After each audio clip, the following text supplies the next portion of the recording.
دینانات بھوں بھوں کر کے رونے لگے۔ چاچی دور کھڑی رہی تھی اور ہم سب بچے دور کھڑے سہمی ہوئی نظروں سے دیکھتے تھے۔ تم زندہ ہو وزیر خان؟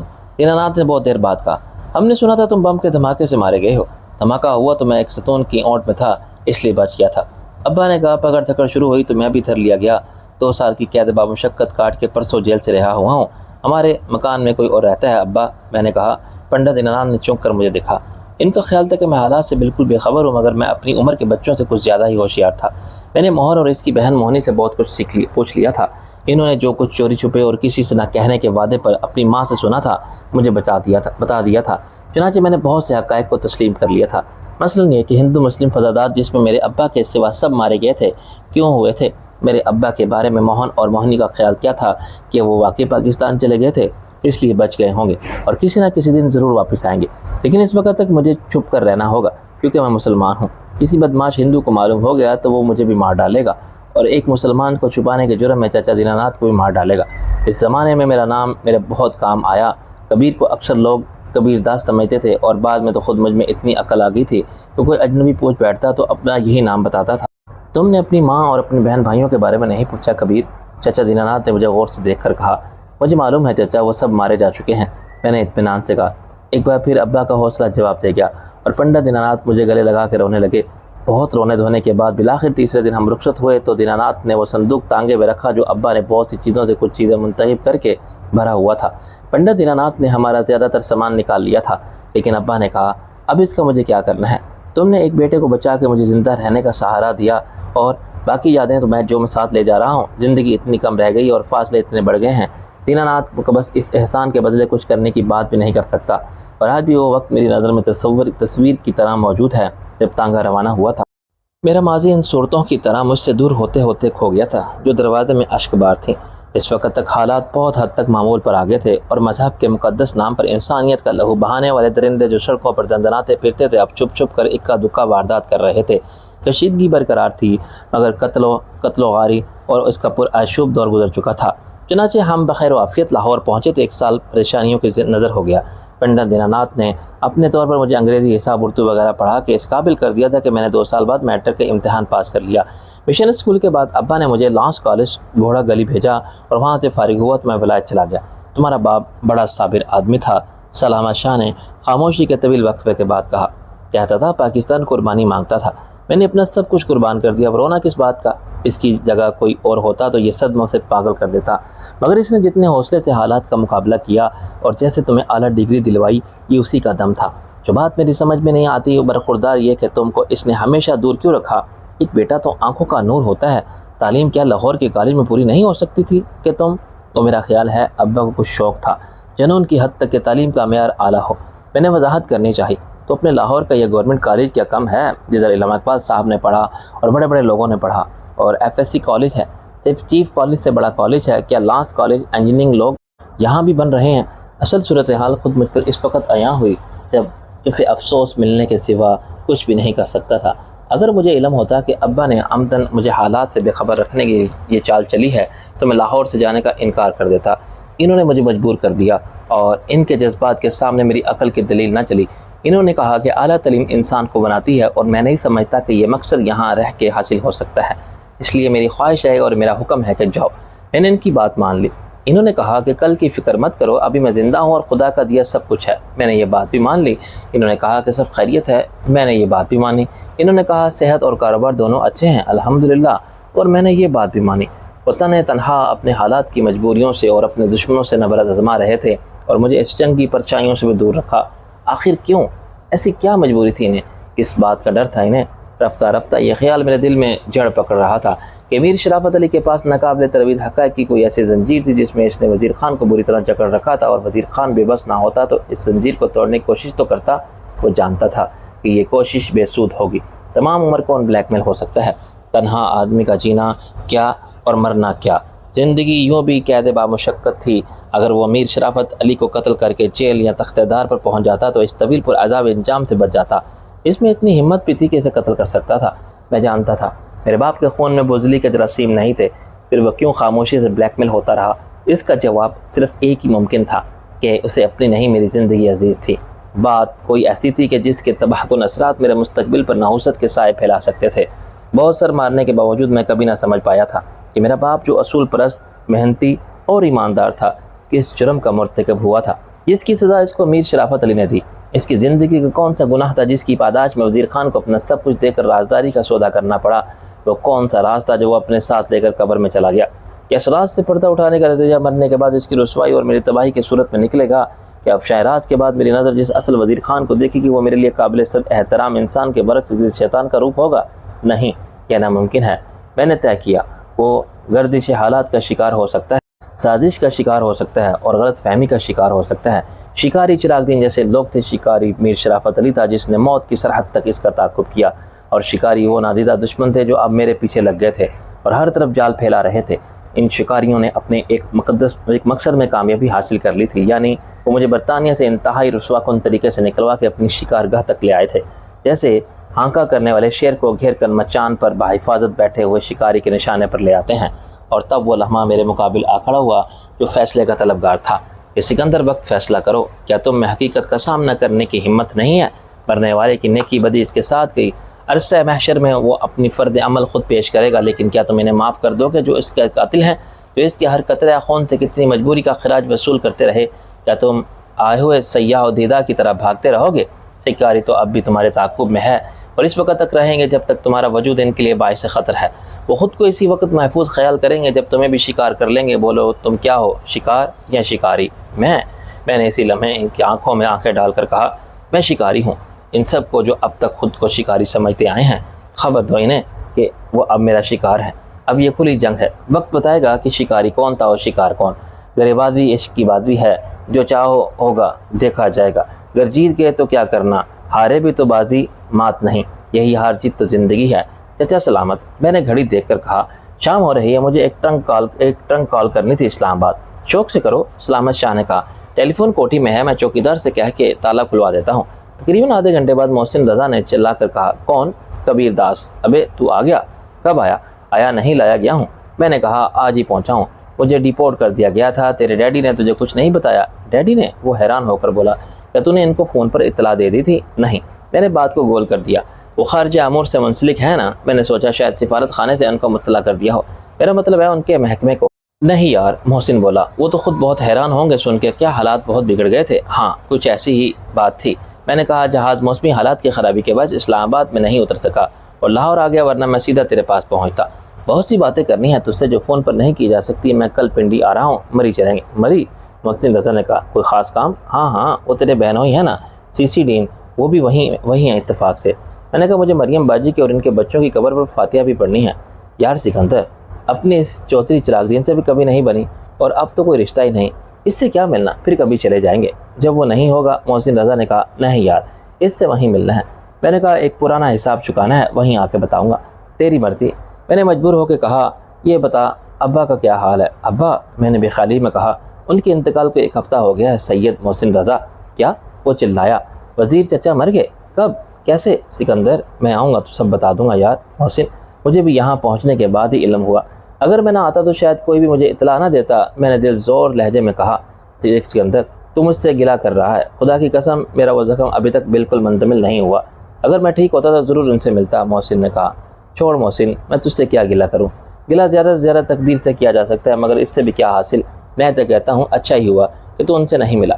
میں نے کہا، اب میں قبرستان جاؤں گا اور پھر میر شرافت علی سے ملنے جاؤں گا، کاروباری معاملہ طے کرنے میں یا کوئی اور مسئلہ ہے؟ محسن نے پرتشویش لہجے میں کہا، مسئلہ کوئی نہیں، میں نے پرسکون لہجے میں کہا، اور ہے تو اتنا آسان نہیں کہ ایک ملاقات میں طے ہو جائے۔ سکندر، اس وقت تیرا دماغ ٹھکانے ہے یا نہیں؟ میری مان، تو ابھی سیدھا یہاں آ جا، میر شرافت علی سے ملنا ہو تو میرے ساتھ چلنا، تو اکیلا جائے گا تو نہ جانے کیا ہو جائے گا۔ کچھ بھی نہیں ہوگا محسن، میں نے کہا، کیا میری باتوں سے تجھے شبہ ہو رہا ہے کہ میں ہوش میں نہیں؟ ان حالات میں کوئی بھی ہوش میں ہونے کا دعویٰ نہیں کر سکتا۔ محسن نے کہا، مجھے خطرے کی بو محسوس ہو رہی ہے۔ پاگل کے بچے، ابھی وہ ٹیلی فون ایجاد نہیں ہوئے جن پر خوشبو بھی آنے لگے، آواز یا زیادہ سے زیادہ تصویر آ سکتی ہے۔ میں نے کہا، تو فکر نہ کر، میں صبح کی ریل کار سے آ رہا ہوں، خدا حافظ۔ میں نے ریسیور رکھ دیا۔ سلامت شاہ مجھے غور سے دیکھ رہا تھا۔ آپ سیٹھ صاحب کو پہلے سے جانتے ہیں؟ برخوردار، اور تم سے اچانک آپ پر آ جانا اس کے رویے کی نمایاں تبدیلی تھی۔ ہاں، بس ایسے ہی۔ اب تم میرے ساتھ قبرستان چلو گے سلامت چچا؟ وہاں سے میں چلا جاؤں گا میر شرافت علی سے ملنے۔ یہ میر شرافت علی کون ہے؟ تمہارے ابا کا کوئی دوست؟ سلامت شاہ نے کہا، دوست، میں نے کہا، یہ لفظ تو بہت بدنام ہو گیا ہے سلامت چچا۔ دشمن جو سامنے آ کے وار کرتا ہے اس دوست سے تو اچھا ہوتا ہے جو دوستی کا فریب دے کر مارے، مگر یہ بات تمہاری سمجھنے کی نہیں ہے۔ قبرستان جاتے ہوئے میں نے سلامت شاہ سے کہا وہ فی الحال بینک کے لاکر کی چابیاں بھی اپنے پاس رکھے، کیونکہ وراثت کا سرٹیفکیٹ حاصل کرنے کے بغیر میں لاکر نہیں کھول سکوں گا۔ صندوق کے بارے میں بھی اسلام آباد سے واپس آ کے طے کروں گا کہ کیا کرنا ہے۔ میرا سب سامان یہیں رہے گا، میں صرف ایک بریف کیس لے کر جاؤں گا، اور یہی ہے کہ وہ 2 دن میں لوٹ آؤں، چنانچہ کپڑوں کے 2 جوڑے بہت ہوں گے۔ البتہ صبح صبح ریل کار پکڑنے کے لیے اسٹیشن پہنچنے کا مسئلہ ہوگا۔ وقت پر آنکھ کھل گئی تو کوئی مسئلہ نہیں، اسٹیشن تک پیدل بھی چند منٹ کی مسافت ہے۔ سلامت شاہ نے کہا وہ فجر کی نماز کے لیے الارم کے بغیر اٹھتا ہے اور مجھے بھی اٹھا دے گا۔ اس نے چراغ دین سے میرے تعلق کے بارے میں پھر پوچھا تو میں نے بتا دیا کہ محسن جو میرا بچپن کا دوست ہے، چراغ دین اس کا بہنوئی تھا۔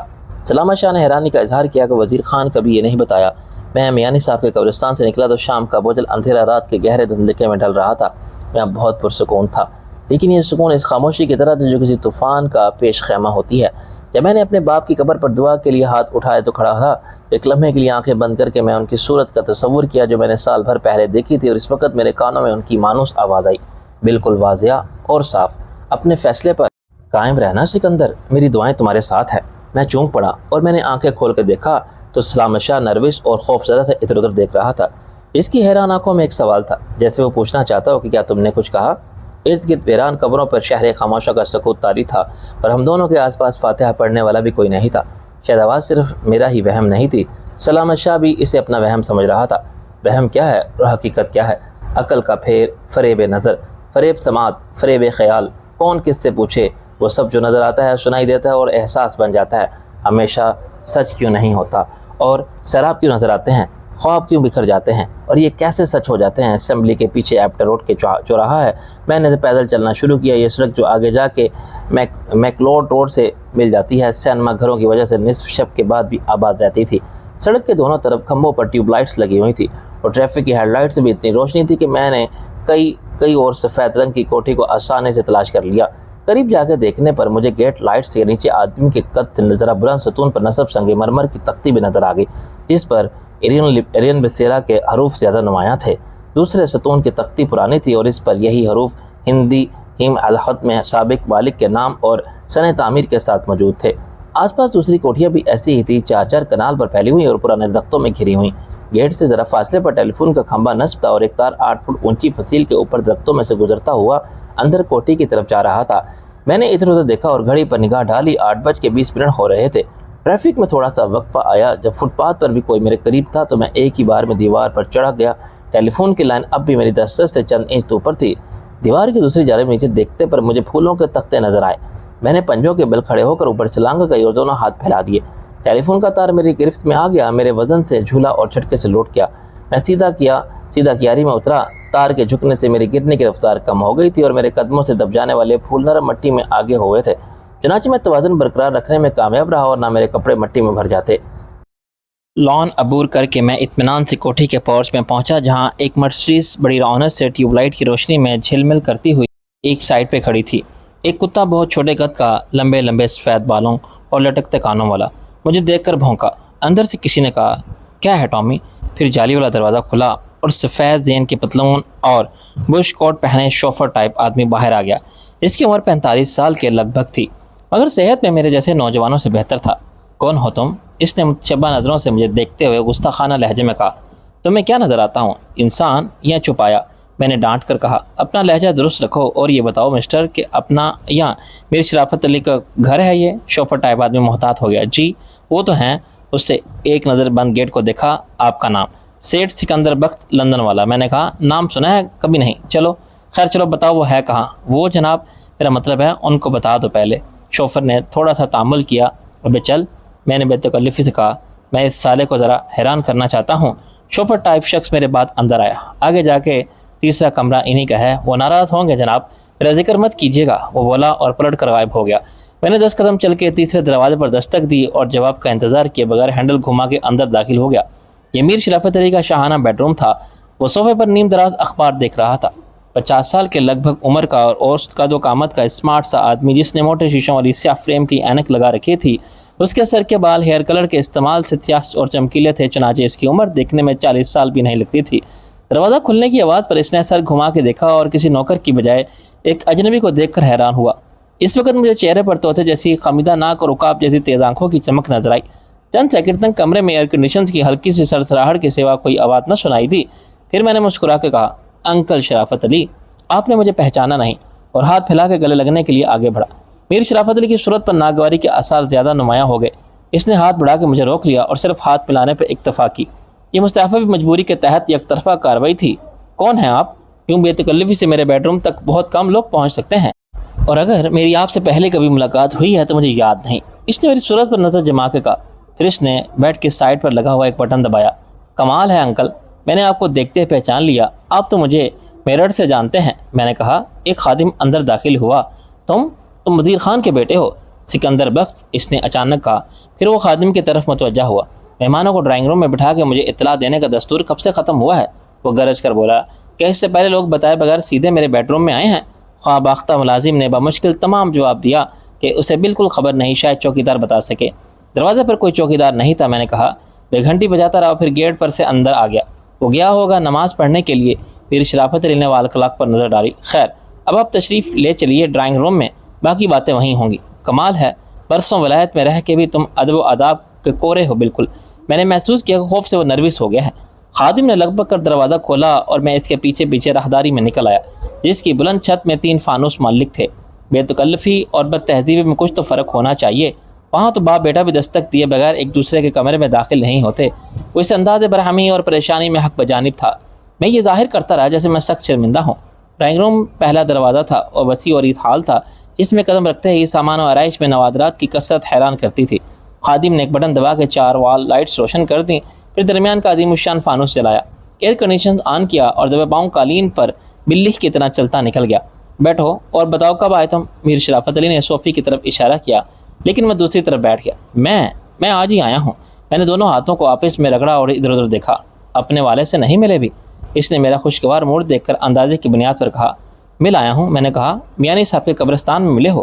میر شرافت علی چونکا اور اپنی گھبراہٹ پر قابو پانے کے لیے اس نے میز پر سے سگریٹ اٹھا کر جلائی۔ تو گویا تمہیں ان کے انتقال کی خبر مل ہی گئی۔ اس نے اخروٹ کی لکڑی کا منکش باکس میری طرف کھسکا دیا۔ میں نے باکس میں سے دوسری سگریٹ اٹھائی، سونے کے نازک سے لائٹر سے جلائی ہوئی لائٹر جیب میں رکھ لیا۔ نہیں، یہ تو مجھے یہاں آ کے معلوم ہوا کہ تم نے اسے قتل کر دیا ہے۔ میں نے اس کی طرف دیکھے بغیر کہا۔ میر شرافت علی بے اختیار کھڑا ہو گیا۔ تمہارا دماغ خراب ہو گیا ہے؟ ہاں، میں نے بھی اٹھتے ہوئے کہا، ہو گیا ہے، اور اب میں تمہارا دماغ درست کرنے آیا ہوں۔ اس نے ایک قدم پیچھے ہٹ کر دیوار پر لگی کال بیل کی طرف دیکھا جو میرے پیچھے تھی، چنانچہ اس کی دسترس میں نہ تھی، اور پھر چلا کر کسی کو بلانے کے لیے منہ کھولا، مگر میں نے ایک جسم میں اس کی گردن دبوچ لی۔ اس کا بدن میرے ہاتھوں کی گرفت میں لرزنے لگا اور خوف سے اس کا چہرہ لاش کی طرح سفید ہو گیا۔ میر شرافت علی، میں نے اس کی آنکھوں میں آنکھیں ڈال کر کہا، میری جیب میں بھرا ہوا ریوالور ہے۔ ابھی تک کسی کو معلوم نہیں کہ میں پاکستان میں ہوں۔ میں تمہیں اور تمہارے مددگاروں کو قتل کر کے صبح کی فلائٹ سے لندن واپس جا سکتا ہوں، لیکن میں ابھی ایسا نہیں کروں گا، بشرط یہ کہ تم شرافت سے بیٹھے رہو اور جو کچھ میں پوچھوں سچ سچ بتاتے رہو۔ میں نے اسے دھکا دیا اور وہ صوفے پر گر کر ہانپنے لگا۔ تم میرے گھر میں ہو۔ میر شرافت علی نے بہت جلد خود کو سنبھال لیا۔ اس گھر میں 3 نوکر موجود ہیں اور ان میں سے کسی کو بھی شبہ ہوا تو وہ پولیس کو فون کر دے گا۔ میں نے نفی میں سر ہلایا۔ تمہارا فون خراب ہے اور اس بات کا خیال تم خود رکھو کہ اندر کوئی نہ آنے پائے، ورنہ یہ ممکن ہے کہ میں انتہائی اقدام پر مجبور ہو جاؤں۔ پولیس کا بھی کوئی کام نہیں ہے۔ مناسب وقت پر میں خود بھی پولیس سے ہی رجوع کروں گا، اور اس وقت تم چاہو گے تو ایسا نہ ہوئے تو بھی میرے اور تمہارے درمیان جو گفتگو ہوگی آف دی ریکارڈ ہوگی۔ جھوٹ بالکل نہیں چلے گا، کیونکہ بیشتر حقائق وہ پردہ اٹھ جانے کے بعد سامنے آ گئے ہیں جو میری عقل پر اور نظر پر پڑا ہوا تھا۔ سکندر، تم آخر چاہتے کیا ہو؟ میر شرافت علی نے کہا۔ چاہتا تو میں یہ تھا کہ تمہارا خون پی جاؤں۔ میں نے کہا، بالکل ہی اسی طرح جیسے تم نے میرے باپ کا خون پیا، اس کے وجود کا ایک ایک قطرہ نچوڑ لیا۔ تمہاری قسمت نے تمہارا بہت ساتھ دیا شرافت، لیکن تم حد سے بڑھ گئے ہو۔ خدا کا شکر ادا کرو کہ میں ٹھنڈے دماغ کا آدمی ہوں، ورنہ اب تک تمہاری گردن توڑ کے جا چکا ہوتا۔ ابھی میں کچھ پوچھنا چاہتا ہوں تاکہ تمہارا جرم دنیا پر ثابت کر سکوں اور تمہیں تختہ دار تک پہنچنے سے پہلے ذلت اور رسوائی کے طویل ترین عذاب سے گزرنا پڑے۔ یہ تم کیا کہہ رہے ہو؟ میں نے کوئی جرم نہیں کیا، کسی نے غلط بتایا ہے تمہیں، وہ ہکلا کر بولا۔ میں اٹھ کھڑا ہوا اور ٹہلتا ہوا اس شوکیس تک گیا جس پر مہاتما بدھ کا ایک قدیم مجسمہ رکھا ہوا تھا۔ میر شرافت علی، تم اب میر وزیر اینڈ کمپنی کے بلا شراکت گہرے مالک ہو؟ ہاں، تمہارے والد کے انتقال کے بعد ہی میں پارٹنر رہ گیا ہوں۔ یہ مجسمہ رکھ دو، بہت قیمتی ہے، وہ بولا۔ اچھا، میں نے مجسمے کو الٹ پلٹ کر دیکھا۔ میرے والد نے حسابات پر آخری بار جون میں دستخط کیے تھے، یعنی 3 ماہ قبل۔ ان کے حصے کا منافع تقریباً 3.5 لاکھ تھا۔ یہ رقم انہیں ادا کر دی گئی تھی۔ ہاں، وصولیابی کے دستخط۔ میں نے مجسمہ دیوار پر دے مارا۔ میں ادائی کی بات کر رہا ہوں، دستخط تو تم نے بہت لیے ہیں۔ میر شرافت علی پھر کھڑا ہو گیا تھا، اس کا چہرہ سرخ پڑ گیا تھا اور وہ مجسمے کے ٹکڑوں کو گھور رہا تھا۔ تم بدماشی سے مجھے ہراساں کرنے آئے ہو؟ تمہیں معلوم ہے اس مجسمے کی قیمت کیا ہے؟ پتھر کا مجسمہ تھا، جیتا جاگتا آدمی تو نہیں تھا نا۔ تم بتاؤ میرے باپ کی زندگی کی کیا قیمت تھی؟ میں نے جیٹ کا بنا ہوا نفیس کامدار رتھ اٹھا لیا، جس کے آگے 2 منہ زور گھوڑے مجسمے ہوئے تھے، اور اسے رکھ دو خبیث، شرافت علی چلایا۔ یہ بہت نایاب ہے، 20,000 کا ہے۔ پھر کیا ہوا؟ میں نے رتھ کو اوپر اٹھایا، اس کا وزن 2 سیر کے قریب تھا۔ یہ ہے تو میرے باپ کا مال نا، تم کیوں پریشان ہوتے ہو؟ اس وقت اپنی قبر پر معمولی سنگ مرمر کا کتبہ تک میسر نہیں آیا۔ میں نے رتھ کو ماربل ٹاپ میز پر دے مارا۔ شرافت علی کے حلق سے ایک چیخ نکلی اور وہ دروازے کی طرف لپکا۔ میں نے اس کے منہ پر الٹا ہاتھ رسید کیا، وہ گھوم کر واپس صوفے پر گرا۔ اس کے ہونٹ کا ایک کنارہ پھٹ گیا تھا اور خون رسنے لگا تھا۔ میں اپنے تمام سوالات کا جواب لیے بغیر نہ جاؤں گا اور نہ جانے دوں گا، میں نے کہا۔ شوفر ٹائپ شخص ایک دم دروازہ کھول کر اندر آ گیا۔ ایک نظر میں اس نے صورتحال کو بھانپ لیا۔ پکڑے اس بدماش کو شیدے، شرافت علی نے چیخ کر کہا۔ یہ مجھے قتل کرنے آیا تھا خالی ہاتھ، دیکھ کتنا نقصان کر دیا اس نے۔ کہتا ہے کہ میرے باپ کا مال ہے۔ شیدے نے بڑے بدماشوں کی طرح آستین سے منہ صاف کیا اور جیب سے ایک کمانی دار خنجر نکال لیا۔ میں اس وقت تک جیٹ کا ایک مجسمہ اٹھا چکا تھا۔ اگر میں خنجر کے جواب میں اس مجسمے سے وار کرتا تو شیدے کا سر پھٹ جاتا۔ چنانچہ میں نے مجسمہ کرسٹل گلاس کے فانوس کی طرف اچھال دیا، ایک زبردست شناکا ہوا اور کمرے میں ہر طرف شیشہ بکھر گیا۔ شرافت علی کے حلق سے ذبح کیے ہوئے بکرے کی طرح آواز نکلی اور شیدے کے ساتھ ہی اس نے دیوانہ وار مجھ پر جست لگائی۔ میں نے شیدے کے وار کو دائیں ہاتھ سے اس کی کلائی تھام کے روکا اور کلائی کو ذرا سا جھٹکا دیا۔ ہڈی کے چٹکتے ہی شیدہ بلبلایا۔ خنجر اس کے ہاتھ سے نیچے گرا اور وہ در سے دوہرا ہوا تو میں نے پنجے سے گھٹنا مار کے اس کو اٹھایا، دوسرے ہاتھ کی مدد سے الٹ کر دور پھینک دیا۔ وہ تقریباً اڑتا ہوا گیا اور شیشے کے ایک اور شوکیس سے ٹکرایا۔ شفاف شیشے کے بکھرتے ہی اندر رکھے ہوئے وہ نوادرات اس کے اوپر گرے۔ پھر اس کے بھاری وجود کے تصادم سے شوکیس کا توازن بگڑ گیا۔ شوکیس پیچھے کی دیوار سے ٹکرا کر آگے آیا اور اوپر رکھے ہوئے نوادرات سمیت شیدے پر الٹ گئے۔ شرافت علی جو میری طرف لپکا تھا، صدمے سے سن پتھر کے بت کی طرح منجمد کھڑا تھا۔ اس کے نوادرات کا بیش بہا ذخیرہ جو شاید اس نے برسوں میں جمع کیا تھا، پل بھر میں نیست و نابود ہو گیا تھا۔ اگر وہ ایک مجسمہ واقعی 20,000 کا تھا تو اس حساب سے میں نے اس کا لاکھوں کا نقصان کر دیا تھا، اور یہ ذہنی اذیت اسے پاگل کر دینے کے لیے کافی تھی۔ وہ پھر مجھ پر حملہ آور ہوا۔ اس کے لبوں سے کف جاری تھا اور اس کی زبان سے فاحش ترین گالیوں کا سیلاب امڑ آیا تھا۔ میں نے اطمینان سے وہیں کھڑے کھڑے اسے ہاتھوں کے اشارے سے اوپر اٹھایا اور پھر صوفے پر پھینک دیا۔ انجینئر بننے کے ساتھ ساتھ میں شوقیہ جوڈو کراٹے اور بھی بہت کچھ سیکھ رہا تھا۔ میں نے کہا، اور میں کوئی بلیک بیلٹ تو ہوں نہیں، مگر ایک ماہر فن کا سب سے ہونہار شاگرد ضرور تھا۔ اب میں پھر اصل موضوع کی طرف آتا ہوں۔ مائی ڈیئر میر شرافت علی، تم کب سے وزیر خان کو بلیک میل کر رہے ہو؟ میں نے شیدے کا خنجر اٹھایا اور ایک آئل پینٹنگ کے نیچے جا کھڑا ہوا۔ یہ مصوری کا شاہکار بھی بہت بیش قیمت ہوگا۔ سکندر، خدا کے لیے تم مجھے مار لو۔ وہ گھگیا کر بولا، میں بوڑھا آدمی ہوں، تمہارے باپ کا ہمسن۔ اپنے جوان بازوؤں کی طاقت میری ہڈیاں توڑ دو، مگر ان چیزوں کو تباہ مت کرو۔ کیوں؟ میں نے تصویر کے نوک کو خنجر سے چاک کر دیا۔ ایک کونے سے دوسرے مخالف کونے تک کی صورت میں کٹ جانے والا کینوس بسیدہ ٹاٹ کی طرح لٹکنے لگا۔ میری شرافت علی بلک بلک کر رونے لگا۔ یہ میری تمام عمر کی کمائی ہے۔ میرے باپ کی تمام عمر کی کمائی کیا تھی؟ رسوائی اور ذلت، مفلسی اور فاقہ کشی اور بے چارگی کی موت۔ مجھے معلوم ہے میر وزیر اینڈ کمپنی قائم ہونے کے بعد اس نے اپنے حصے کے منافع پر صرف دستخط ثبت کیے ہیں۔ رقم تمہارے حساب میں جمع ہوتی رہی، حسابات دیکھ کر میں معلوم کر لوں گا کہ کل کتنی رقم بنتی ہے جو اس کو ملنی تھی۔ یہ رقم بما سود مجھے تم سے وصول کرنی ہے۔ آج کا سارا نقصان اس سے منہا کر دو، باقی بشرط زندگی میں تم سے پھر لے لوں گا۔ اسے اپنے نقصان پر اتنے عذاب سے روتے دیکھ کر مجھے بڑی تسکین حاصل ہو رہی تھی۔ غالباً شور پر متوجہ ہو کہ دوسرا خادم اندر آیا جو ہمیں ڈرائنگ روم تک چھوڑ گیا تھا۔ اس سے پہلے کہ وہ فرار ہوتا، میں نے ہاتھ بڑھا کے اسے کھینچ لیا۔ وہ دہشت سے چلایا، مگر میں نے اس کی کنپٹی پر ایک ہلکا سا ہاتھ مارا اور چھوڑ دیا۔ وہ کٹے ہوئے درخت کی طرح گر کے ڈھیر ہو گیا۔ میر شرافت علی کے حلق سے نکلنے والی آواز بند ہو گئی۔ تم نے کوٹھی میں 3 ملازموں کا ذکر کیا تھا، میں نے ہاتھ چھاڑ کے کہا۔ تو یہاں لیٹے ہیں، تیسرا چوکیدار نماز پڑھ کے لوٹ آیا ہوگا تو دروازے پر کھڑا ہوگا۔ چنانچہ اب کسی کی مداخلت کا ڈر نہیں رہا اور ہم اطمینان سے بات کر سکتے ہیں۔ یہ بتاؤ، قانونی طور پر تم فرم کے مالک بن چکے ہو؟ میر شرافت علی نے اقرار میں سر ہلایا۔ جھوٹ۔ میں نے خنجر سے ایک اور پینٹنگ کے پرخچے اٹھا دیے۔ یہ قانونی کارروائی اتنے کم وقت میں مکمل نہیں ہو سکتی۔ میرے والد اپنی زندگی میں اس حق سے دستبردار ہوئے ہوتے تو 3 مہینے پہلے حسابات پر دستخط کرنے کیوں آئے؟ اس کا مطلب یہی نکلتا ہے کہ قانونی دستاویزات میں وہ اب بھی فرم کے ایک مالک ہیں۔ میر شرافت علی نے اقرار میں سر ہلایا اور پینٹنگ کو گھورتا رہا، یوں جیسے اس کے جوان بیٹے کی لاش ہو۔ پارٹنرشپ کے معاہدے کے دستاویزات وزیر خان کے پاس بھی ہوں گی؟ میں نے کہا۔ سر مت ہلاؤ، جواب دو۔ ہاں۔ میر شرافت علی کے حلق سے مضحکہ خیز آواز نکلی۔ اس کی موت کے بعد، اس کے قتل کے بعد، میں نے لات مار کر چھوٹا شوکیس گرا دیا۔ کہو اس کے قتل کے بعد۔ اچھا۔ میر شرافت علی تھر تھر کانپتے ہوئے بولا، خوف سے زیادہ یہ صدمے کا اثر تھا۔ اس کے قتل کے بعد میں نے عدالت میں درخواست دائر کی، وہ اب غیر مؤثر ہو جائے گی۔ وزیر خان کا قانونی وارث اب تمہارا پارٹنر ہوگا، یعنی میں نے کہا انہی دستاویزات کے لیے تم نے اس کے سرونٹ کوارٹر کا تالا توڑا اور اس کے صندوق کی تلاشی لی تھی۔ کس سرونٹ کوارٹر کا تالا؟ کیسا صندوق؟ اس نے جھوٹ بولنے کی فضول سی کوشش کی۔ میں نے ایک تصویر کو فریم سمیت کھینچ لیا، گھٹنے پر مار کے فریم کے ٹکڑے کیے اور اس کی طرف اچھال دیے۔ بے وقوف، وہ پھر دھاڑے مار مار کر رونے لگا۔ ایک تصویر 1 لاکھ کی تھی، ایک بے جان تصویر کے لیے اتنا رونا؟ میں نے کہا، اور ایک زندگی کی تباہی پر اظہار ندامت تک نہیں؟ میر شرافت علی، وہ دستاویزات ایک بینک کے لاکر میں محفوظ ہیں، میرا وکیل عدالت میں پیش کر دے گا، تم اس تمام نقصان کی تلافی کے لیے جانے کا مقدمہ الگ کر سکتے ہو۔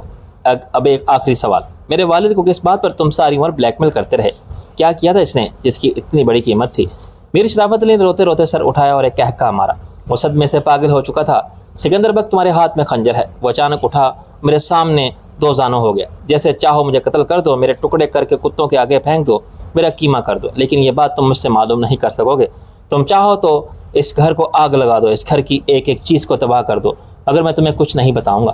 اس نے پھر کہکا مارا۔ یہ بات اپنے باپ کی قبر پر جا کے پوچھو، چلا چلا کے، شاید وہ سن لے۔ اس کی دیوانی ہنسی کسی ویران مرگھٹ میں چڑیلوں کی ہنسی کی طرح بھیانک تھی۔ خنجر میرے ہاتھ سے گر گیا۔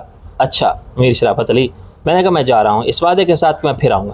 یہ سب معلوم کر لینے کے بعد تم نے میرے والد کو قتل کیا تھا، اس کی سزا تمہیں قانون دے گا۔ میں ثابت کر دوں گا کہ تم قاتل ہو۔ میں خود تمہیں مار کے یہ موقع فراہم نہیں کروں گا کہ میرے پھانسی چڑھ جانے کے بعد تمہارے وارث سارے کاروبار کے بلا شرکت غیر مالک بن جائیں۔ میں تمہارا پارٹنر ہوں اور مجھے تم سے اپنا آبائی قرض وصول کرنا ہے۔ میں نے دروازہ کھولا اور باہر آ گیا۔ باہر آنے کے بعد میں نے ڈرائنگ روم کا دروازہ باہر سے بند کیا اور بیرونی دروازے سے گزر کر پورچ میں پہنچا۔ اطمینان سے چلتا ہوا گیٹ تک گیا جہاں اب چوکیدار موجود تھا۔ اس نے ادب سے مجھے سلام کیا اور گیٹ کھول دیا۔ پریشانی کی کوئی بات نہ تھی، میری شرافت علی کے چیخنے چلانے کی آواز گیٹ تک پہنچ ہی نہیں سکتی تھی اور وہ فون کر کے پولیس کو طلب نہیں کر سکتا تھا۔ باہر نکل کے میں نے میکلوڈ روڈ کا رخ کیا جہاں لوگوں کی بھیڑ بھاڑ اب کم ہو گئی تھی کیونکہ آخری شو شروع ہو چکے تھے۔ میر شرافت علی کوٹھی رین بسیرا سے چند قدم کے فاصلے پر مجھے ایک ٹیکسی نظر آئی جن کا ڈرائیور بونٹ اٹھائے انجن میں سر ڈالے کھڑا تھا۔ بھائی ماڈل ٹاؤن تک جانا ہے، میں نے کہا۔ جانا تو اس وقت ہوگا جناب علی، جب گاڑی جائے گی۔ وہ سر نکال کے بولا۔ تم؟ میں نے اس اتفاق پر حیران ہو کے کہا، ابھی تک گاڑی دھکے پر چل رہی ہے۔ اب تو دھکے پر بھی نہیں چل رہی جناب علی، اچھی بہونی کی تھی آپ سے۔ وہ پھر انجن میں غرق ہو گیا۔ صحیح وقت ایک رکشہ خالی گزرا جسے میں نے 10 روپے زیادہ دینے کے وعدے پر ماڈل ٹاؤن کے لیے راضی اور رضامند کر لیا۔ رات کے وقت ایک رکشہ ٹیکسی والے ادھر جاتے ہوئے گھبراتے تھے، عموماً خالی واپس آنا پڑتا تھا اور لٹنے کا ڈر الگ رہتا تھا۔ 10:30 بجے میں سے سی ڈین کی کوٹھی کے دروازے پر اترا اور دگنا کرایہ بتانے والے میٹر سے بھی 10 روپے زیادہ دے کر اکبی حصے کے سرونٹ کوارٹر میں پہنچا تو سلامت شاہ کھانا لیے بیٹھا تھا اور میرا انتظار کر رہا تھا۔ مجھے بھوک نہیں تھی مگر اس کا دل رکھنے کو میں نے چند لقمے نکلے، پھر سکون آور گولیاں کھائیں اور سلامت شاہ کو صبح جگا دینے کی ہدایت کر کے سو گیا۔ سکون بخش گولیوں کا سہارا میں نے پہلے کبھی نہیں لیا تھا، چنانچہ آدھے گھنٹے بعد مجھے نیند نے آ لیا جو نیم بے ہوشی جیسی تھی۔ صبح سلامت شاہ نے مجھے فجر کے وقت جگایا تو میری آنکھیں نیند سے بوجھل تھی اور بدن تکان سے ٹوٹ رہا تھا۔ میں نے بغیر دودھ کے چائے کے 2 کپ پیے اور بریف کیس اٹھا کے روانہ ہو گیا۔ ریل کا ٹکٹ ایک کلی کی عنایت سے عین اس وقت دستیاب ہوا جب ریل کی روانگی میں صرف 10 منٹ رہ گئے تھے۔ ابھی میں سیٹ پر بیٹھا ہی تھا کہ مجھے شیدے کے ساتھ میر شرافت علی کا دوسرا ملازم نظر آیا۔ میرا ماتھا ٹھنکا مگر اس سے پہلے کہ میں اٹھتا دونوں جانب سے پولیس اندر آ گئی۔ یہی ہے وہ شخص؟ انسپکٹر نے شیدے کو مخاطب کر کے کہا۔ جی سر، شیدے نے کہا اور دوسرے ملازم کی طرف دیکھا۔ اس نے تائید میں سر ہلایا۔ آپ سکندر بخت والوزیر خان مرحوم ہیں؟ انسپکٹر نے کہا۔ ہاں، کیا بات ہے؟ میں نے دوسرے مسافروں سے نظریں چرا کے کہا۔ تم پر الزام ہے کہ تم نے گزشتہ رات میر شرافت علی کو خنجر کے وار کر کے قتل کر دیا، انسپکٹر نے کہا اور اپنے ساتھ آنے والوں کو اشارہ کیا کہ میرے ہاتھوں میں ہتھ کڑی ڈال دیں۔ تھانے دار کی آمد اور میری گرفتاری ان سب کے نقطہ نظر سے بے حد سنسنی خیز واقعہ تھی جو مجھے بھی اپنے جیسا شریف ہمسفر سمجھے ہوئے تھے، اور انہوں نے بعد میں بارہا ایک قاتل کے فرار کی ناکام کوشش کا آنکھوں دیکھا حال حاشیہ آرائی اور فصاحت و بلاغت کے ساتھ بسایا ہوگا اور ہر بار زیب داستان کے لیے ڈرامائی تاثرات کا اضافہ کیا ہوگا تو سامعین دنگ رہ گئے ہوں گے۔ تھانے دار کے ساتھ چشم دیدہ گواہ بھی تھے، چنانچہ مزاحمت بیستود تھی اور اس کو دلائل سے قائل کرنے کی کوشش کا کوئی فائدہ نہیں ہو سکتا تھا۔ اس کا فرض تھا کہ قتل جیسی سنگین واردات میں ہر متشبہ شخص سے پوچھ گچھ کرے اور پھر معاملہ نظام انصاف کے سپرد کر دے۔ سب انسپکٹر 45-50 سال کا خرانٹ آدمی تھا۔ عمر کا اندازہ خاصی میلی ٹوپی کے نیچے دکھائی دینے والی سفید بالوں کی جھالر سے ہوتا تھا۔ اس کی شخصیت میں مونچھوں کے بعد سب سے زیادہ متاثر کرنے والی چیز اس کے پیٹ کی جسامت تھی جس کے نشیب پر نافرمان بیلٹ مسلسل پھیلتی رہتی تھی۔ اس کی آنکھوں میں ایک حوصلہ شکن بے حسی تھی جس پر بے رحمی کا گمان ہوتا تھا اور اس کی صورت کے نقوش میں وہ کرختگی تھی جو عمر کے تجربات نے عطا کی تھی۔ جس شخص کا واسطہ ہی چور، ڈاکو، قاتل و 10 نمبری بدماشوں سے ہو، وہ فرض کی ادائیگی میں تہذیب اور شائستگی کے تقاضے کیسے پورے کر سکتا ہے؟ میں اندازہ کر سکتا تھا کہ 20-25 سال قبل وہ کانسٹیبل بھرتی ہوا ہوگا، اور اس طویل عرصے میں اگر وہ صرف سب انسپکٹر کے عہدے پر ترقی پا سکا تو یہ بھی اندازہ کیا جا سکتا تھا کہ اس کی ذہانت اور کارکردگی کا معیار کیا ہوگا۔ اگر افسران بلا خفا نہ ہوں تو مدت ملازمت کو دیکھتے ہوئے ہزارہ بندہ پروری بھی ترقی بخش دی جاتی ہے، اور اس نے بھی شاید ایسے ہی ترقی پائی تھی۔ متجسس چہروں اور سوالیہ نظروں کی پرواہ کیے بغیر میں ریلوے اسٹیشن کی عمارت سے باہر آیا تو میری منزل بدل چکی تھی۔ اب کچھ دیر پہلے میں اسی راستے پر چلتا ہوا آیا تھا تو میرے تصور میں محسن کا مخلص چہرہ تھا اور فوزیہ کی تابانی حسن تھی، اور میں مری جا کے مریم کی قبر پر فاتحہ پڑھنے کے علاوہ چراغ دین سے بہت سے تصفیہ طلب امور پر گفتگو کی سوچ رہا تھا۔ اب میرے تصور میں حالات و حوالات تھی، ویسے پولیس کے طریقہ تفتیش کے لرزہ خیز مناظر تھے، عدالتی کارروائی کے صبر آزما مرحلے تھے، اور وہ انجام تھا جس کا خیال بھی روح فرسا تھا۔ میرے ہاتھوں میں اب بریف کیس نہیں تھا، ہتھ کڑی تھی۔ بریف کیس حوالدار نے تھام رکھا تھا، جس کی پیٹی سے ہتھ کڑی کی زنجیر کا دوسرا سرا بھی منسلک تھا۔ حوالدار اپنے بہت سے عمر پہ بھی کم تھا، اور حجم میں بھی شاید کسی بیماری کے چکر میں وہ سکڑ گیا تھا کہ وردی بھی اس کے جسم سے بہت بڑی لگتی تھی۔ کانسٹیبل بالکل نوعمر تھا اور کسی دیہات سے لگتا تھا۔ شہر میں اس اعلیٰ اختیارات کے حامل منصب پر فائز ہوتے ہوئے اس کی گردن اکڑ گئی تھی۔ جب تھانے دار نے اسے ٹیکسی روکنے کے لیے کہا تو اس نے بڑا باروب انداز میں ایک ڈرائیور کو اشارہ کیا، لیکن ڈرائیور بھاگ گیا۔ لاقانونیت کے اس مظاہرے پر وہ بہت جز بجز ہوا اور دوسری ٹیکسی کے سامنے خودکشی کے انداز میں کھڑا ہو گیا، چنانچہ ٹیکسی رک گئی۔ تھانے دار صاحب، میں نے مصلحت کے تقاضے کو مدنظر رکھتے ہوئے عاجزی سے کہا، آپ کی بڑی مہربانی ہوگی۔ سامنے ہی ایک کوٹھی ہے، اس میں ایک خانسامہ سلامت شاہ رہتا ہے، اگر آپ اجازت دیں تو میں اس سے 2 باتیں کر لوں۔ 2 نہیں 10 باتیں کر لینا شہزادے۔ تھانے دار نے ایک مونچھ کو بل دے کر میری طرف دیکھے بغیر کہا، اسے بھی تھانے منگوا لیں گے۔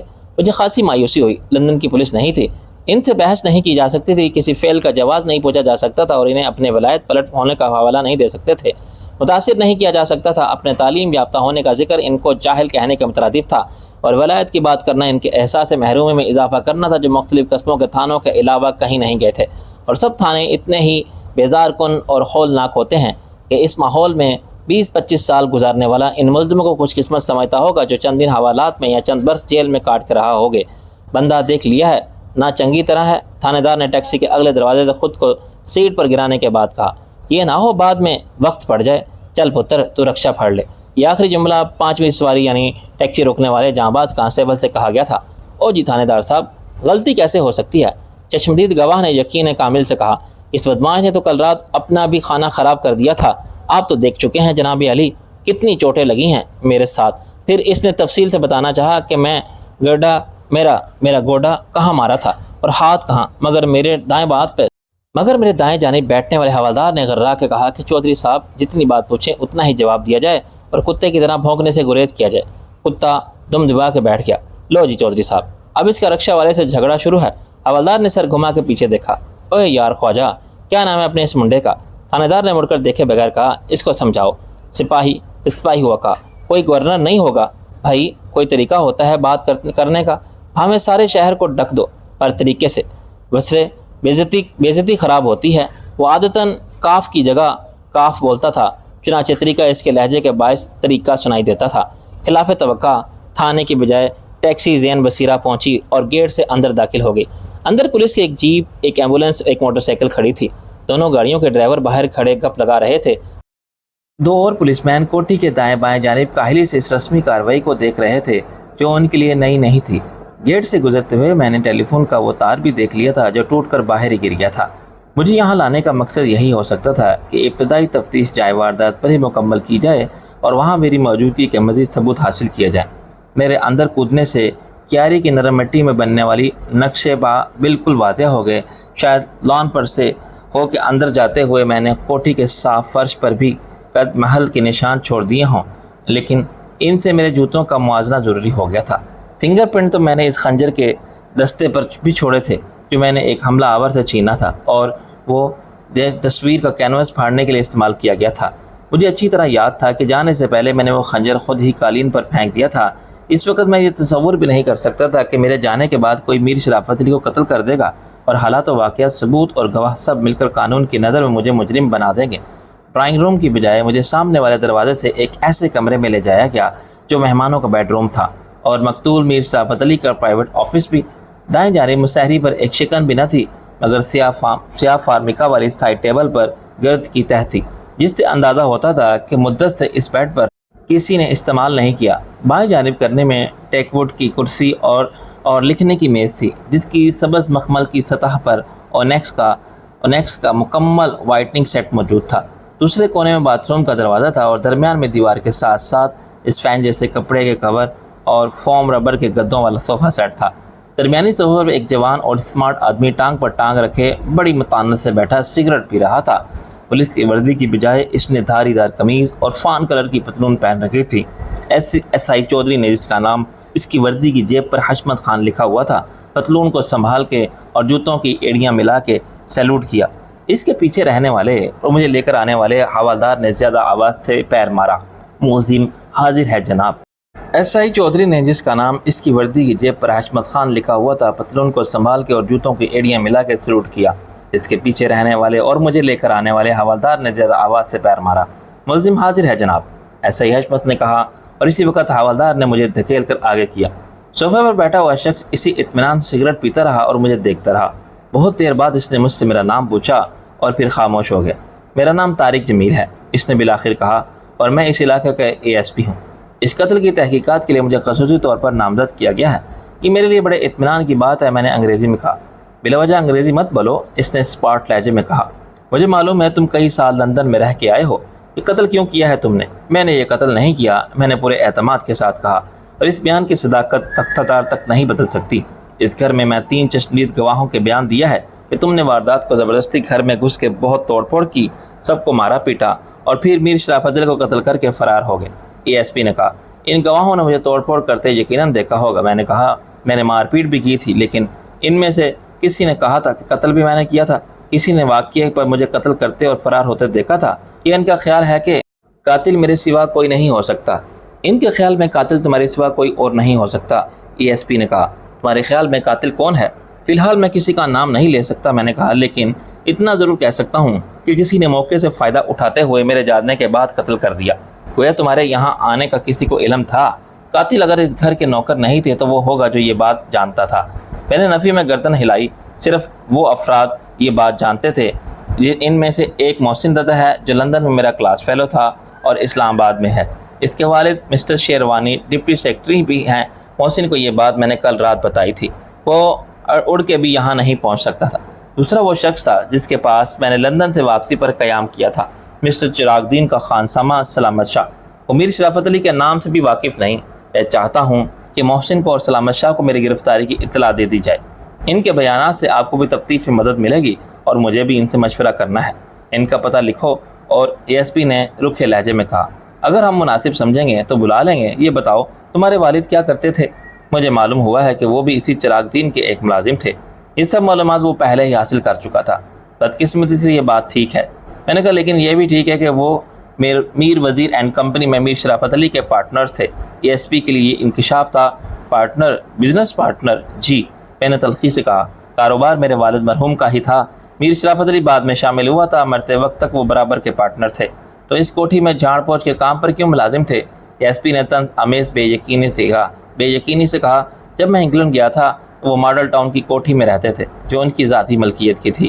ان کے پاس کار تھی، خدا کا دیا وہ سب کچھ تھا جو انہوں نے مسلسل محنت سے ترقی کر کے حاصل کیا تھا۔ میں تحریری طور پر اپنے بیان میں سب کچھ بتاؤں گا۔ وہ نحس زمانے میں کہاں رہتے تھے، ان کے پاس کون سی گاڑی تھی، ان کا ٹیلی فون نمبر 2 ماہ قبل کیا تھا اور اب کیا ہے۔ آپ دستاویزات سے بھی تصدیق کر سکتے ہیں اور ان لوگوں سے بھی جو میرے والد کو جانتے ہیں۔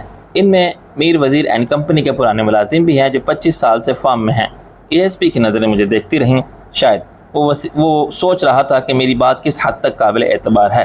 یہ سب سچ ہے تو کیسے سچ ہے؟ تصدیق تو کرنی پڑے گی کہ ایک فرم کا مالک اس عمر میں ایسی نوکری کیوں کر رہا تھا۔ ASP نے کہا، یہ کیا ڈرامہ ہے؟ وہ کار اور کوٹھی 2 مہینے میں کہ یہ کیسے ختم ہو گئے؟ تم کہتے ہو وہ اب بھی پارٹنرز تھے۔ تمہیں کچھ اندازہ ہے کہ ان کی سالانہ آمدنی کیا تھی؟ جی، ان کا اس سال کا منافع تمام اخراجات وضع کرنے کے بعد 3.5 لاکھ بنا تھا۔ میں نے اطمینان سے کہا، مگر کتنے دکھ کی بات ہے کہ اس شخص کو گزر اوقات کے لیے گھر کی صفائی کا حقیر کام قبول کرنا پڑا۔ وہ بیماری میں خیراتی شفاخانوں سے علاج کراتا رہا۔ کیوں؟ ASP نے میز پر ہاتھ مارا۔ کہاں گئے وہ 3.5 لاکھ؟ وہ کار، وہ کوٹھی؟ وہ اب مشتعل ہو رہا تھا اور اس کی جھنجھلاہٹ سے اندازہ ہوتا تھا کہ اسے میری بات کا یقین نہیں آ رہا۔ الو بناتے ہو مجھے؟ اڑا دیا ہوگا عیاشی میں جناب علی۔ سب انسپیکٹر نے پھر پتلون کو اوپر کھینچا۔ شوقین مزاج آدمی ہوگا، جوئے میں ہار گیا ہوگا یا کسی رنڈی کے کوٹھے پر اڑا دیے ہوں گے۔ بکواس بند کرو، میں نے غصے کو ضبط کر کے کہا۔ اگر میرے ہاتھ آزاد ہوئے اور یہ بات کسی دوسرے شخص کے کہی ہوتی تو میں اس کو بھی قتل کر دیتا۔ یہاں تھانے دار نے میری بات کاٹ کے میرے منہ پر الٹا ہاتھ مارا۔ اس کے باہری ہاتھ میں بلا کی قوت اور پھرتی تھی جو برسوں کی مشق اور مہارت کا نتیجہ تھی۔ خون کا نمکین ذائقہ مجھے اپنے ہونٹوں پر محسوس ہوا اور میں لڑکھڑا کے پیچھے ہٹا ہی تھا کہ حوالدار نے مجھے آگے دھکا دے دیا۔ ایس پی یوں بیٹھا رہا جیسے اس نے کچھ نہیں دیکھا۔ وہ خاموش رہا۔ میرا باپ تمام عمر نمازی اور پرہیزگار رہا۔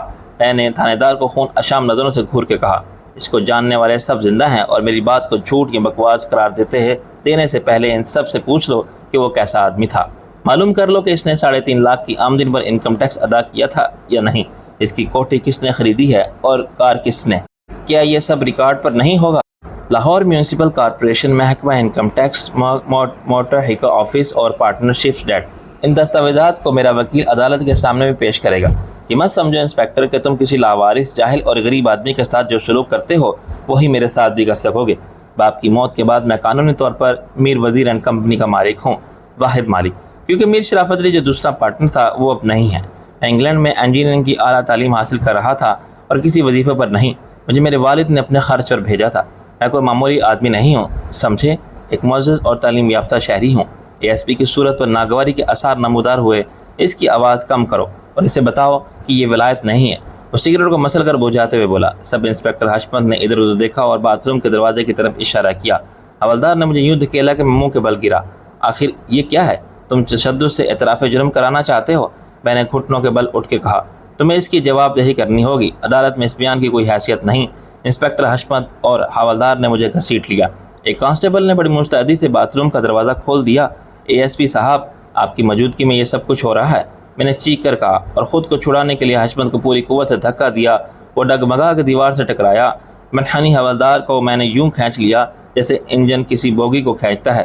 پلک جھپکتے میں ہتھ کڑی سمیت میں اے ایس پی کے سامنے تھا۔ ابھی مجھ پر الزام ہے، میں مجرم ثابت نہیں ہوا ہوں، تم نے میرا بیان تک نہیں لیا ہے، میں نے چلاتے ہوئے کہا۔ میں تم پر کیس کر دوں گا، میں بڑے سے بڑا وکیل کر سکتا ہوں، مسٹر شیروانی میرے انکل ڈپٹی سیکرٹری ہیں، لیکن اس سے زیادہ بولنے کی مجھے مہلت نہ ملی۔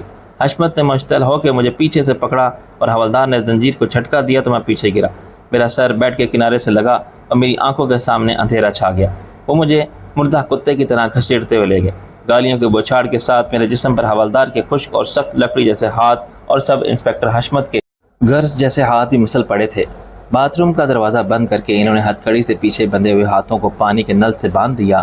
اسی وقت میں ہوش میں آ چکا تھا اور اس ذلت امیز سلوک پر غصے سے پاگل ہو کے پولیس کو ان سے بڑھ کر گالیاں اور خطرناک نتائج کی دھمکیاں دے رہا تھا، لیکن وہ اس کے عادی تھے اور میں بے بس تھا۔ حوالدار نے بڑی پھرتی سے کونے میں رکھی ہوئی ٹین کی بالٹی اٹھائی اور میرے سر پر ٹوپی کی طرح الٹی رکھ دی۔ میرا منہ گردن تک بالٹی میں غائب ہو گیا۔ اب میرے چلانے کی آواز اسی بالٹی میں گونج رہی تھی اور میرے کانوں تک بھی یوں پہنچ رہی تھی کہ خود میں دبے دبے شور میں کسی لفظ کو واضح طور پر نہیں سن سکتا تھا اور نہ وہ سن سکتے تھے۔ کتے ہمارے افسروں کے سامنے بھونکتا ہے، انسپیکٹر حشمت نے میرے پیٹ میں مکہ مارا۔ میں درد کی شدت سے دورہ ہو گیا۔ دھمکی دیتا ہے کیس کرنے کی؟ اس نے چند مغلظات کا اضافہ کیا اور تابڑ توڑ میرے پیٹ پر مکے مارے۔ اعلان کیا کہ وہ عدالت میں لے جائے بغیر میری قبر تھانے کے احاطے میں بنا سکتے ہیں جہاں فرش کے نیچے ان گنت مردوں کے ڈھانچے ہیں۔ آج تک کسی کو معلوم نہیں کہ پولیس کے حوالات سے فرار ہو کے وہ کہاں گئے۔ ابھی تک میرا حوصلہ برقرار تھا، چنانچہ میں بالٹی کے اندر سے چیختا رہا کہ حد سے بیجا اور تشدد کے الزام ان سب کی نوکری سے ہاتھ دھونے پڑیں گے اور ایک بے گناہ قتل کا مجرم بنانے کی اس غیر قانونی کوشش کا خمیازہ جیل جا کے بھگتنا پڑے گا، وغیرہ وغیرہ۔ پھر حوالدار نے میری پتلون اتارنے کی کوشش کی اور میں نے اس کے ایک لات رسید کی۔ وہ بلبلا کے فرش پر لڑک گیا، لیکن اس کے بعد میرے پاؤں بھی باندھ دیے گئے اور ان دونوں نے مل کر میرے کپڑے اتار لیے۔ میری ہمت جواب دینے لگی۔ اپنی حالت کے تصور نے مجھے خود اپنی نظر میں رسوا کر دیا۔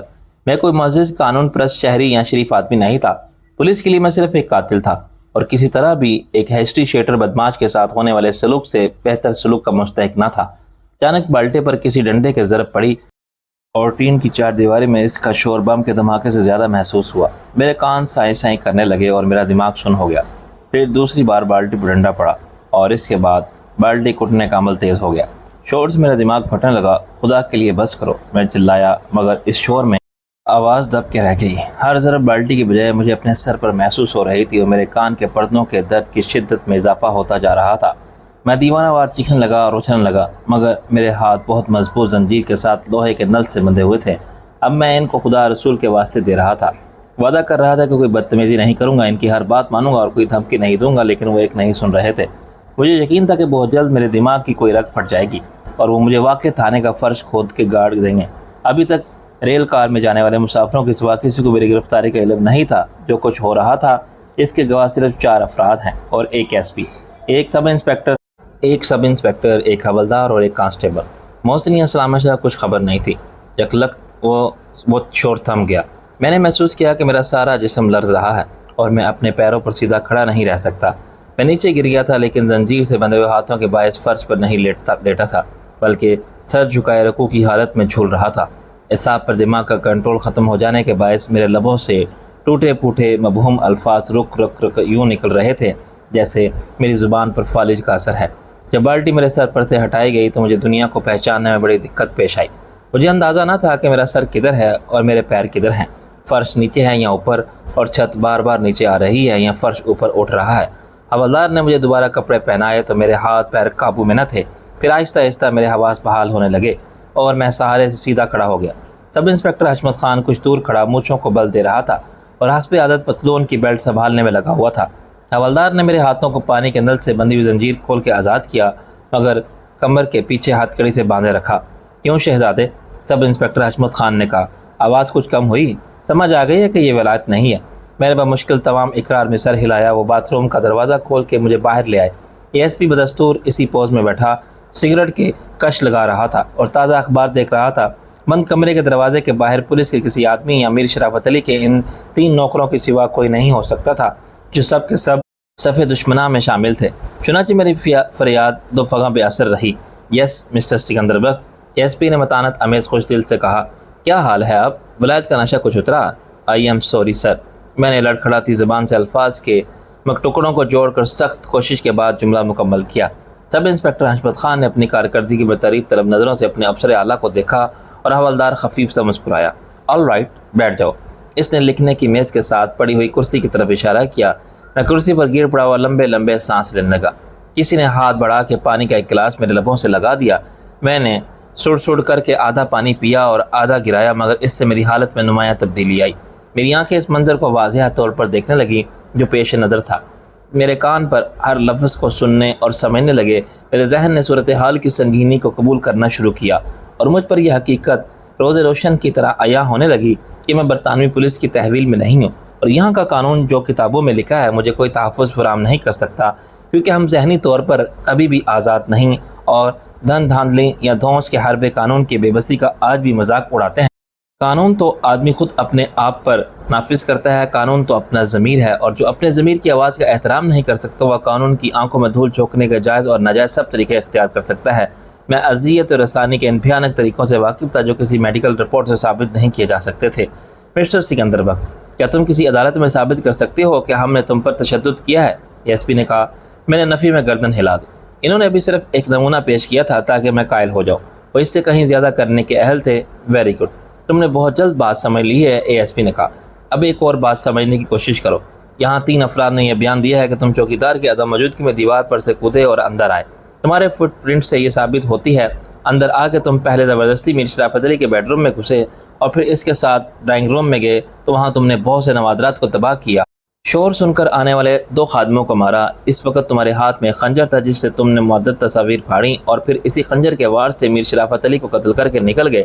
میر شرافت علی نے مرنے سے پہلے پولیس کو ٹیلی فون کیا تھا، بتایا تھا کہ ایک شخص جس کا نام سکندر بخت وزیر خان ہے اچانک لندن سے آ گیا اور اس نے کوٹھی میں گھس کے بہت ہنگامہ کیا، لاکھوں کے نوادرات کا نقصان کیا۔ اس نے گھر کے 2 ملازموں کو بہت مارا جو شور سن کے جان بچانے آئے تھے۔ اس کے ہاتھ میں ایک خنجر تھا اور اس پر خون سوار تھا۔ اس نے جاتے جاتے قتل کی دھمکی بھی دی تھی۔ میر شرافت علی نے اس اندیشے کا اظہار بھی کیا تھا کہ سکندر بخت گیا نہیں ہے، بلکہ ممکن ہے وہ کوٹھی کے آس پاس کہیں چھپا ہو۔ تھانے سے اسے کہا گیا تھا کہ وہ باضابطہ رپورٹ لکھا دے تو مزید کارروائی کی جا سکتی ہے، اور میر شرافت علی نے کہا تھا کہ اپنے 2 ملازمین کے لیے ڈاکٹر کو طلب کرے گا اور پھر موقع ملتے ہی پولیس اسٹیشن آ جائے گا، لیکن اس کے ساتھ ہی فون کا سلسلہ منقطع ہو گیا۔ رپورٹ لکھنے والے کا خیال ہے کہ اس نے کچھ چیخنے چلانے یا کراہنے کی آوازیں سنی تھیں جو غالباً ریسیور کے لٹکے رہ جانے سے سنائی دی ہوں گی۔ رات کے 2:30 بجے سب انسپکٹر حشمت خان گشت سے واپس آیا تو یہ بات اسے بتائی گئی اور وہ 3:30 بجے جائے واردات پر پہنچا تو ایک ملازم کو ہوش آنے لگا تھا، مگر شرافت علی کی لاش خون میں لت پت، شکستہ اور تباہ شدہ سامان کے درمیان پڑی تھی۔ لاش پر خنجر کے 6 زخم تھے اور خنجر دل کے مقام پر پیوست تھا۔ خوش قسمتی سے تھانے کے محرر کو شرافت علی نے یہ بتا دیا تھا کہ تم کہاں مقیم ہو اور اس نے پتہ نوٹ کر لیا تھا۔ حشمت بیگ اس پتے پر پہنچا تو معلوم ہوا کہ تم چند منٹ پہلے ریلوے اسٹیشن جا چکے ہو۔ تم چاہو تم یوں ہاسپٹل جا کے لاش کو دیکھ سکتے ہو۔ بجلی کی طرح میرے ذہن میں ایک خیال آیا، میں نے شرافت علی کو یہ کب بتایا تھا کہ میں سلامت شاہ کے پاس ٹھہرا ہوا ہوں؟ جناب والا، میں نے اپنی زبان کی لکنت پر قابو پانے کی کوشش کرتے ہوئے کہا، لاش کو چھوڑیے، کیا مجھے ایک بات پوچھنے کی اجازت ہے؟ ایس پی نے سر ہلایا۔ I don't mind. میر شرافت علی کا پیغام کس نے وصول کیا تھا اور کتنے بجے؟ میرا لہجہ کمزور تھا مگر ایک غیر متوقع بات نے مجھے نیا اعتماد عطا کر دیا تھا۔ نائٹ ڈیوٹی پر موجود ایک محرر نے، اے ایس پی نے کہا، رات کے 1 بجے قتل غالباً 1 اور 2 بجے کے درمیان ہوا تھا۔ کیا وہ محرر میر شرافت علی کی آواز پہچانتا تھا؟ میں نے کہا، اور اس نے چیخنے کراہنے کی جو آوازیں سنی وہ شرافت علی ہی کی تھیں؟ Naan sense, A S P نے کہا، کیا اس نے غلط سنا تھا؟ یس سر، اس نے بالکل غلط سنا تھا۔ رات 9 بجے سے پہلے جب میں اس گھر کے اندر داخل ہوا تھا تو میں نے باہر کی دیوار کے اوپر سے آنے والا ٹیلی فون کا تار توڑ دیا تھا۔ میر شرافت علی یہاں سے فون کر ہی نہیں سکتا تھا۔ میں نے کہا، اے ایس پی کی صورت کا تاثر یکلخت بدل گیا۔ وہ کچھ دیر میری صورت کو گھورتا رہا، کچھ سوچتا رہا، پھر اس نے سب انسپکٹر حشمت کی طرف سے والی نظریں اٹھائیں۔ حشمت خان، کیا ٹیلی فون کی لائن ٹوٹی ہوئی ہے؟ میں چیک کرتا ہوں جناب۔ حشمت خان نے پتلون سنبھالی اور پلٹ کر کہا، حوالدار جا کے دیکھو۔ حوالدار اس کی بات مکمل ہونے سے پہلے جا چکا تھا۔ ٹیلی فون کرنے والا میر شرافت علی نہیں تھا سر، میں نے کہا۔ یہ قتل کرنے کے بعد قاتل نے کسی اور جگہ سے فون کیا اور آپ کے محرر کو یقین دلانے میں کامیاب ہو گیا ہے کہ وہ شرافت علی ہے۔ اس کے علاوہ میں نے تو شرافت علی کو نہیں بتایا تھا کہ میں کہاں مقیم ہوں۔ اگر شرافت علی زندہ ہوتا تو ہم تصدیق کر لیتے، اے ایس پی نے طنز اور مزاح سے کہا۔ ایک آخری سوال جناب، میں نے کہا، قتل کی یہ واردات تو 1 بجے کے بعد ہوئی ہے، چشمدید گواہوں کا کیا بیان ہے؟ انہوں نے مجھے کس وقت آتے جاتے دیکھا تھا؟ انہیں وقت کا اندازہ نہیں، اے ایس پی نے کہا۔ وہ تمہارے آنے کی کچھ دیر بعد سو گئے تھے اور پھر شور سے پھر دوبارہ جاگے تھے۔ وہ جھوٹ بولتے ہیں، چوکیدار بتا سکتا ہے کہ جب میں گیا تھا تو عشاء کی نماز پڑھ کے آیا ہی تھا۔ میں نے کہا، اس وقت 9 بھی نہیں بجے تھے، اسی نے مجھے سلام بھی کیا تھا۔ 10 منٹ بعد صورتحال خاصی بدل چکی تھی۔ چوکیدار نے تصدیق کر دی تھی کہ میں 9 بجے کے قریب کوٹھی کے گیٹ سے باہر گیا تھا۔ اس نے مجھے ایک ٹیکسی ڈرائیور سے بات کرتے بھی دیکھا تھا۔